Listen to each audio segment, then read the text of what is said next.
पहला प्रश्न है, बल की एसआई इकाई क्या होती है? तो बल की एसआई इकाई न्यूटन होता है। दूसरा, कार्य की एसआई इकाई, तो कार्य की एसआई इकाई जूल होता है। कार्य यानी वर्क, वर्क का जूल होता है। फिर अगला, ऊर्जा की एसआई यूनिट क्या होता है? तो ऊर्जा का भी जूल ही होता है। फिर फोर्थ नंबर पे है, शक्ति की यानी पावर की एसआई यूनिट क्या होता है? तो वाट, वाट होता है शक्ति की एसआई यूनिट या इकाई। पांचवा है, विद्युत धारा की एसआई यूनिट यानी एसआई इकाई क्या होता है? तो एम्पियर होता है विद्युत धारा यानी इलेक्ट्रिक करंट का। अगला, इलेक्ट्रिक करंट ये विद्युत धारा हिंदी बोलते हैं। अगला, आवेश की एसआई इकाई, तो उसका होता है कूलम। कूलम होता है एसआई इकाई आवेश की। अगला 7वां नंबर पे है, दाब की एसआई इकाई क्या होता है? तो दाब, दाब का होता है पास्कल, याद रखिएगा। आगे बढ़ते हैं। 8वां नंबर है, गति का सूत्र क्या होता है? तो गति का सूत्र होता है दूरी माइनस समय, गति का सूत्र होता है। अगला, गति यानी स्पीड, स्पीड जिसे डिस्टेंस माइनस टाइम होता है। अगला, प्रकाश की गति कितनी होती है? तो प्रकाश की गति 3 × 10⁸ मीटर पर सेकेंड प्रकाश की गति होती है, याद रखिएगा, यह बहुत ही महत्वपूर्ण है। अगला, ध्वनि की गति वायु में कितनी होती है? ध्वनि की गति, तो उत्तर होगा 343 मीटर पर सेकेंड ध्वनि की गति होती है। 11वां, तापमान की एसआई यूनिट यानी टेम्परेचर की, तो केल्विन, केल्विन में मेजर किया जाता है तापमान, याद रखिएगा।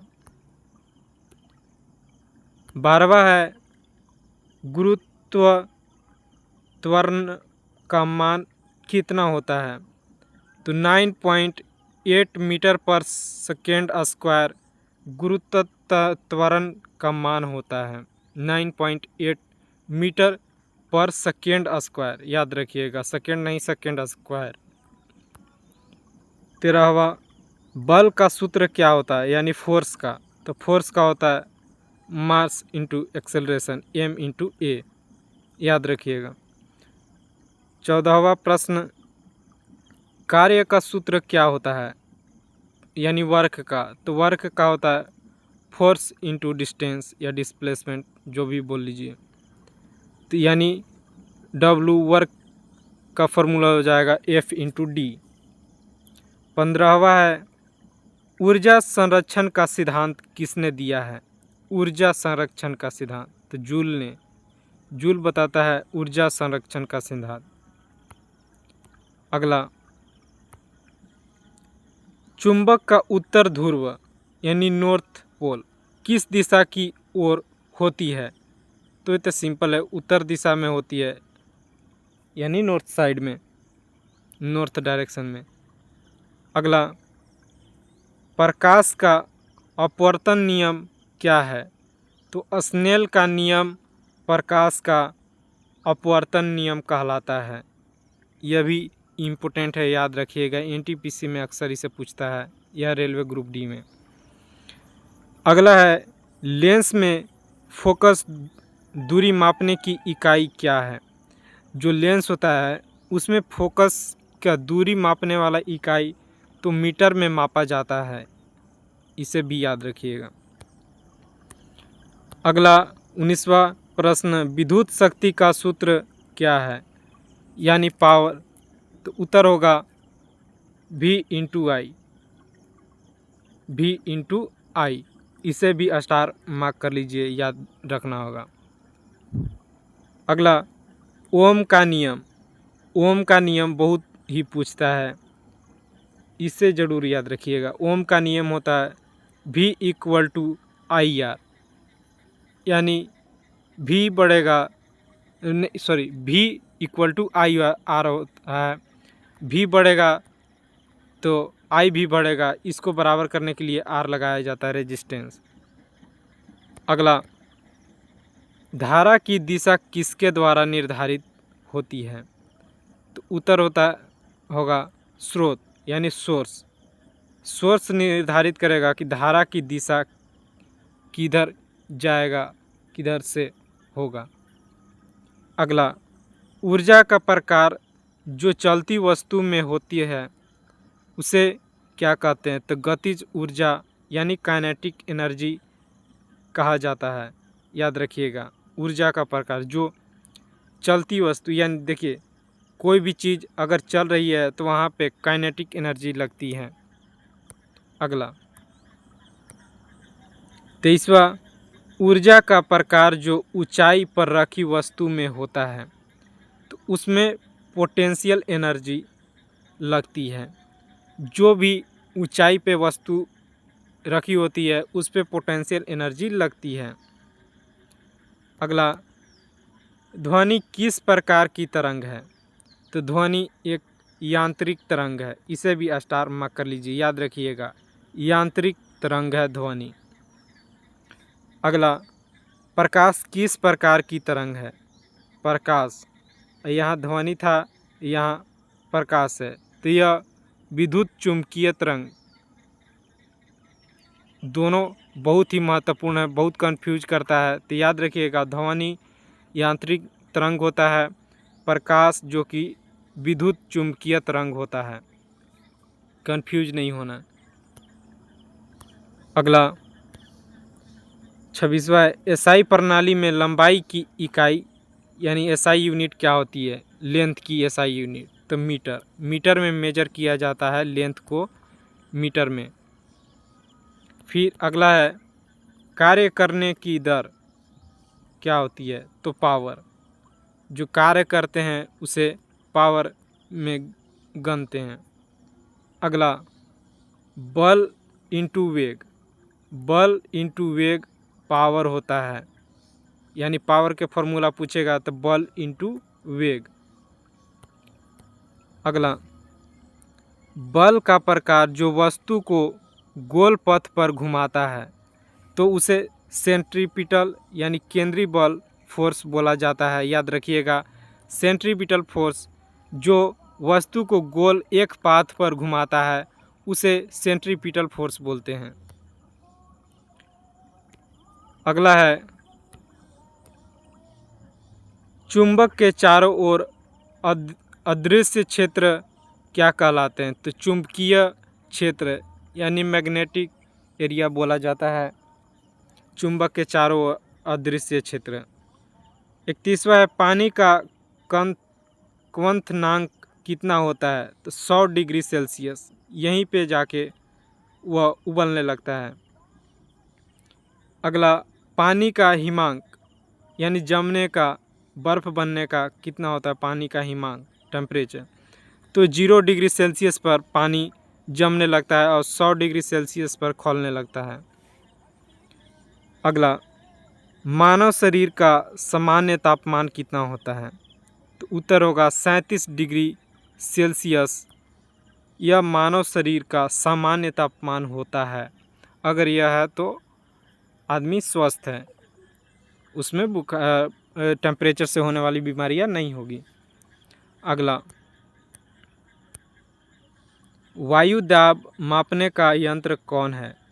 तो बैरोमीटर। बैरोमीटर से ही वायु दाब मापते हैं। फिर है, ताप नापने का यंत्र क्या है? ताप, तो थर्मामीटर। ये देखिए, बुखार में जो हम शरीर तप जाता है उसे भी थर्मामीटर से मापा जाता है, तो ताप मापने का यंत्र थर्मामीटर। इसे भी याद रखिएगा, स्टार मार्क। और वायु दाब मापने वाला यंत्र बैरोमीटर। 36वां, विद्युत धारा नापने वाला यंत्र क्या कहलाता है? तो एम्पियर मीटर विद्युत धारा मापता है, यानी इलेक्ट्रिक करंट को मापता है। फिर है, विभवांतर नापने वाला यंत्र क्या होता है? तो वोल्ट मीटर। वोल्ट मीटर के द्वारा ही विभवांतर मापा जाता है। अगला, प्रतिरोध नापने का यंत्र को क्या कहते हैं? तो ओम मीटर कहा जाता है प्रतिरोध रेजिस्टेंस को मापने वाला इंस्ट्रूमेंट को। 39वां विद्युत शक्ति नापने का यंत्र को क्या कहते हैं? तो वॉट मीटर कहा जाता है विद्युत शक्ति यानी इलेक्ट्रिक पावर को मापने के लिए। याद रखिएगा, यहाँ इलेक्ट्रिक पावर है, वहाँ इलेक्ट्रिक करंट बोला था, यहाँ इलेक्ट्रिक पावर जो कि वाट मीटर से मापा जाता है। 40वां है वायुमंडल में ध्वनि का परावर्तन। तो प्रतिध्वनि के कारण, इको के कारण वायुमंडल में ध्वनि का परावर्तन होता है। अगला 41वां है प्रतिध्वनि सुनने की न्यूनतम दूरी कितनी होती है? तो प्रतिध्वनि 13 मीटर दूरी होती है न्यूनतम दूरी सुनने की। अगला प्रकाश का अपवर्तन घनत्व तो वह रिफ्रैक्टिव इंडेक्स कहलाता है जब प्रकाश का अपवर्तन घनत्व है, और हिंदी में अपवर्तनांक कहा जाता है। 43वां प्रश्न है प्रिज्म में गुजरने पर प्रकाश को क्या कहते हैं? तो उसे विकिरण कहा जाता है, जिसे इंग्लिश में डिस्पर्सन कहा जाता है। इसे स्टार मार्क कर लीजिए ये दोनों को। इसमें एसएससी रेलवे दोनों में प्रश्न पूछता है। अगला इंद्रधनुष में कितने रंग होते हैं? तो ये जनरल क्वेश्चन है, इसे याद होना चाहिए किसी को भी। तो 7 प्रश्न होते हैं विबग्योर, जो कि इंद्रधनुष में 7 रंग होते हैं विबग्योर। अगला लाल प्रकाश की तरंग दैर्घ्य तो सबसे सर्वाधिक होता है विबग्योर, जो कि 7 कलर होता है। इंद्रधनुष में लाल रंग की तरंग दैर्घ्य सर्वाधिक होता है। अगला बैंगनी प्रकाश की तरंग दैर्घ्य सबसे कम होता है। जैसे विबग्योर लास्ट में आर आता है यानी रेड, और विबग्योर तो बैंगनी जो कि यह सबसे कम तरंग दैर्घ्य होता है, और लाल रंग रेड कलर सर्वाधिक तरंग दैर्घ्य होता है। ये दोनों याद रखिएगा, कंफ्यूज नहीं होना है विबग्योर। अगला सौर ऊर्जा का मुख्य स्रोत क्या है? तो सौर ऊर्जा का मुख्य स्रोत सूर्य में नाभिकीय संलयन, यही सौर ऊर्जा का मुख्य स्रोत है।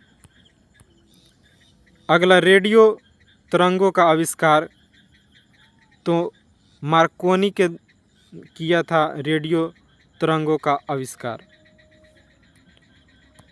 अगला एक्स किरणों की खोज किसने किया? देखिए यह भी महत्वपूर्ण प्रश्न है। एक्स किरणों की खोज विल्हेम सेंटजन ने किया था। अगला ध्वनि तीव्रता का इकाई क्या होता है? तो उसे डेसिबल डीबी डेसिबल में मापा जाता है ध्वनि तीव्रता। अगला पृथ्वी पर गुरुत्वाकर्षण की खोज किसने किया था? यह तो बहुत ही महत्वपूर्ण है, सबको याद होगा, यानी ग्रेविटेशन का खोज किसने किया था पृथ्वी पर? तो न्यूटन ने, याद रखिएगा। अगला है प्लैंक सिद्धांत किसकी इकाई है?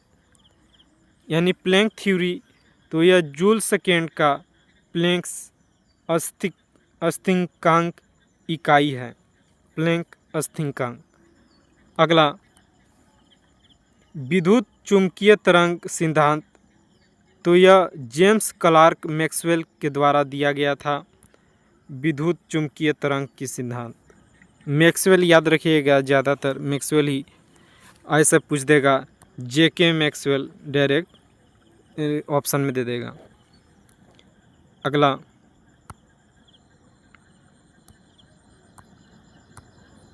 अगला ट्रांजिस्टर का आविष्कार किसने किया? आविष्कार तो बॉर्डिन, ब्रेटन और शॉकले, इन तीनों ने मिलकर ट्रांजिशन का आविष्कार किया। अगला है रडार का आविष्कार किसने किया? तो रॉबर्ट वाटसन वॉट ने रडार का आविष्कार किया। अगला है लेजर का आविष्कार किसने किया? तो लेजर का आविष्कार थियोडोर मेमन ने किया था, लेजर का आविष्कार, यह भी महत्वपूर्ण है। अगला है बल्ब में प्रयुक्त होने वाला गैस कौन सा है? तो आर्गन और नाइट्रोजन गैस होता है बल्ब में प्रयुक्त होने वाला गैस। इसे स्टार मार्क कर लीजिए। इसे एसएससी में प्रश्न टकरेंगे, खासकर एमटीएस में। आर्गन आपका ऑप्शन दिया रहेगा, इसे टिक मार के आइएगा। अगला ट्यूबलाइट में प्रयुक्त गैस कौन सा होता है? तो वो होता है पारा वाप्स। पारा का वाप्स ट्यूबलाइट में प्रयुक्त गैस होता है। अगला जेट इंजन का आविष्कार किसने किया? तो फ्रैंक विल्टल के द्वारा जेट इंजन का आविष्कार किया गया। यह क्वेश्चन सीजीएल में पूछ सकता है, याद रखिएगा, एसएससी सीजीएल और बैंकिंग एग्जाम में। अगला हाइड्रोजन परमाणु मॉडल, तो यह बोर का मॉडल का सिद्धांत पर है हाइड्रोजन परमाणु मॉडल। अगला न्यूटन के गति के कुल नियम कितने हैं? तो 3। देखिए न्यूटन के कितने लॉ हैं, यह प्रश्न बनता है हर एक एग्ज़ाम में। एमटीएस से लेके आपका सीजीएल तक, सीएचएसएल सभी एग्ज़ाम में पूछेगा। रेलवे के ग्रुप डी से लेके आपके क्या बोलते हैं लोको पायलट, सभी एग्ज़ाम में पूछेगा न्यूटन के कितने नियम है। तो 3 नियम है और पूछ देगा कौन नियम है। तो आगे बढ़ते हैं। परावर्तन का नियम क्या है? तो आवर्तन कोण इक्वल टू परावर्तन कोण होता है परावर्तन का नियम। अगला कैमरे में प्रयुक्त लेंस कौन सा होता है? तो उत्तल लेंस प्रयुक्त होता है कैमरा में, याद रखिएगा। और फिर है सूक्ष्मदर्शी में प्रयुक्त होने वाला लेंस उत्तल लेंस होता है। अगला आँख में इमेज किस पर बनती है? देखिए यह भी महत्वपूर्ण है, इसे तो रेलवे एनटीपीसी में ज़रूर पूछा है। अगला इसका नहीं बताया, रेटिना। आँख में इमेज रेटिना पर बनाती है। अगला मानव आँख में दृष्टि दोष या मायोपिया, जिसे मायोपिया बोलते हैं, या हाइपोरोपिया या एस्टिग्मेटिज्म कहा जाता है आँख में दृष्टि दोष। अगला चश्मे के लेंस किसके बने होते हैं? तो यह कांच या प्लास्टिक के बना होता है चश्मे का लेंस, याद रखिएगा, चश्मे का लेंस। अगला चुंबकीय कंपास किस सिद्धांत पर है? यानी मैग्नेटिक कंपास किस थ्योरी पर है? तो यह पृथ्वी का चुंबकीय, यानी जो पृथ्वी पर चुंबकीय क्षेत्र है उसी सिद्धांत पर चुंबकीय कंपास है, जिससे हमें डायरेक्शन दिखाता है पृथ्वी पर, समुद्र में, कहीं भी।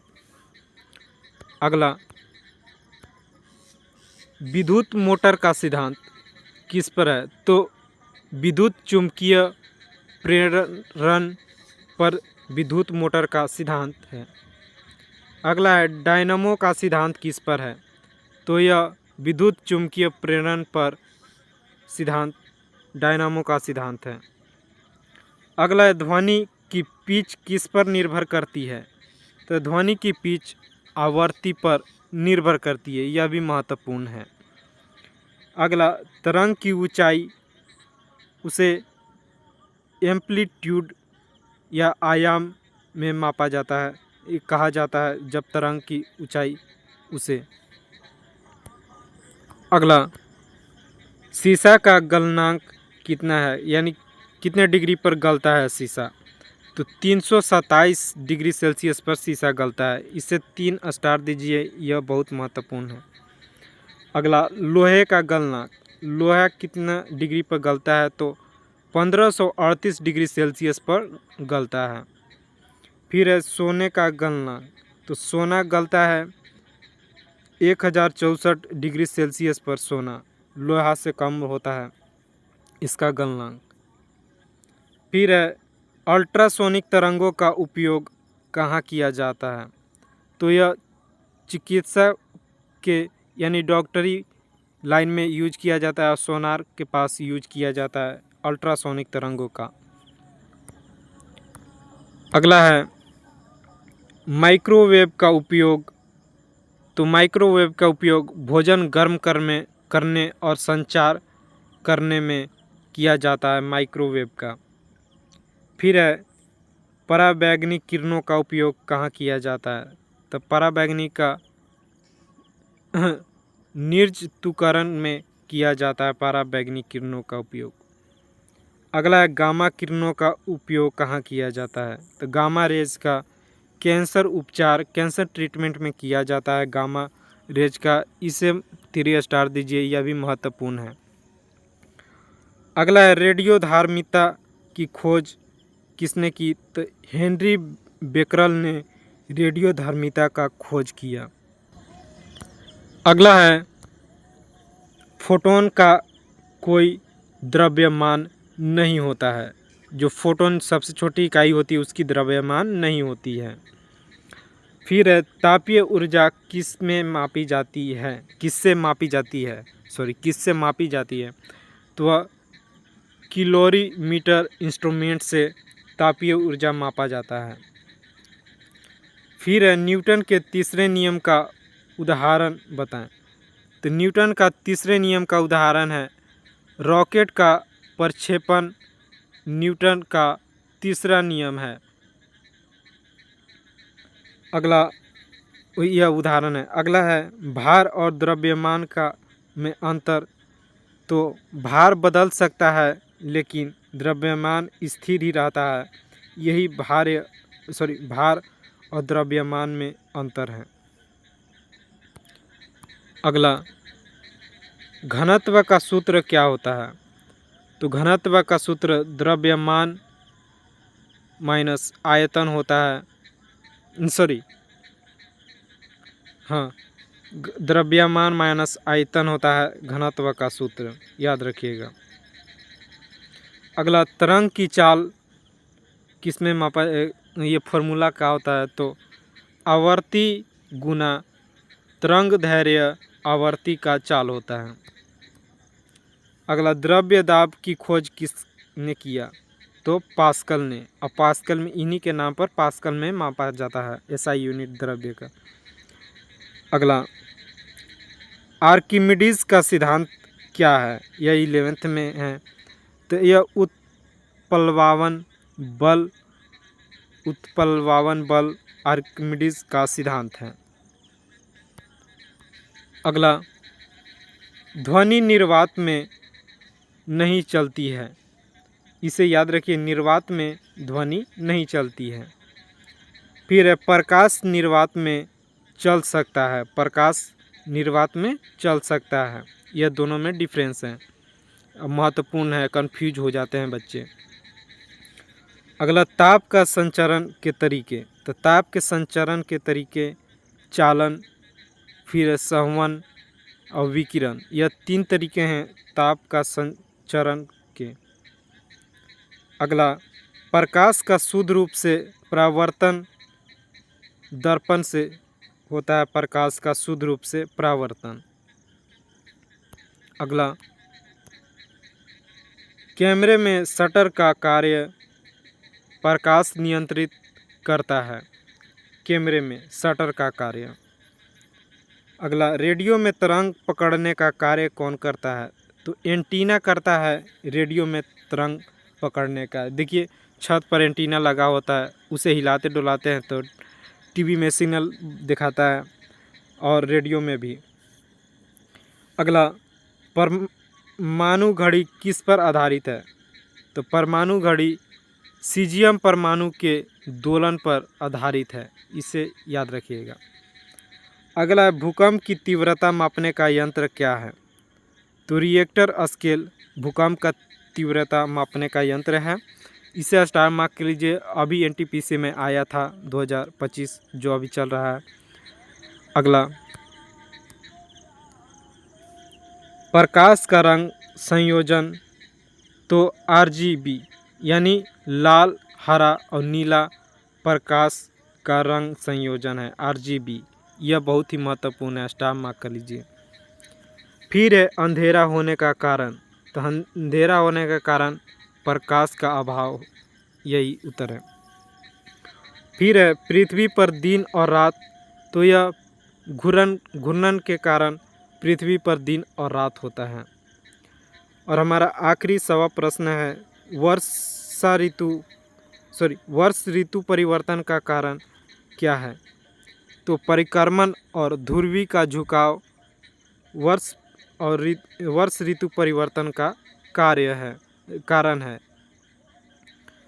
तो लगभग नहीं, टोटल 100 प्रश्न फिजिक्स के कंप्लीट करा दिए इस वीडियो में। अगर वीडियो अच्छा लगा हो तो प्लीज़ चैनल सब्सक्राइब कीजिए। यहाँ तक बने रहने के लिए धन्यवाद।